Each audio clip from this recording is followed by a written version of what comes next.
ನಮಸ್ಕಾರ. ಎಲ್ಲರಿಗೂ ಮಕರ ಸಂಕ್ರಾಂತಿ ಹಬ್ಬದ ಶುಭಾಶಯಗಳು.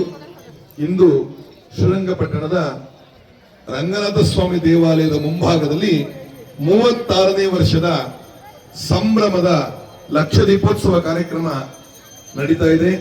ಸಾಯಂಕಾಲ ಭಗವಂತನಿಗೆ ಆದಿ ರಂಗನಾಥ ಸ್ವಾಮಿಗೆ 1 ಲಕ್ಷ ದೀಪಗಳನ್ನು ಸಮರ್ಪಣೆ ಮಾಡಲಾಗುತ್ತೆ. ಸೂರ್ಯನು ತನ್ನ ಪಥವನ್ನ ದಕ್ಷಿಣಾಯನದಿಂದ ಉತ್ತರಾಯಣಕ್ಕೆ ಬದಲಾಯಿಸುವುದರಿಂದ ಈ ಜಾಗದಲ್ಲಿ 36 ವರ್ಷಗಳಿಂದ ಲಕ್ಷ ದೀಪಗಳನ್ನು ಸಮರ್ಪಣೆ ಮಾಡ್ತಾ ಇದ್ದೇವೆ. ಎಲ್ಲ ಭಕ್ತಾದಿಗಳು ಈ ಕಾರ್ಯಕ್ರಮದಲ್ಲಿ ಭಾಗವಹಿಸಿ ತನ್ನ ಮನ ಧನ ಸಹಾಯವನ್ನು ಮಾಡಿ ದೀಪೋತ್ಸವವನ್ನು ಯಶಸ್ವಿಗೊಳಿಸಬೇಕಾಗಿ ವಿನಂತಿ. ಬತ್ತಿಯನ್ನ ಜೋಡಿಸುವಂತಹ ಭಕ್ತಾದಿಗಳು ಒಳಭಾಗಕ್ಕೆ ಬಂದು ಬತ್ತಿಗಳನ್ನು ಕೇಳಿ ಪಡೆದು ಪ್ರತಿ ದೀಪಕ್ಕೆ 2 ಬತ್ತಿಗಳಂತೆ ಜೋಡಿಸಬೇಕು. ಇದು ನಮ್ಮ ನಿಮ್ಮೆಲ್ಲರ ದೀಪೋತ್ಸವ, ಸಂಭ್ರಮದ ಲಕ್ಷ ದೀಪೋತ್ಸವ.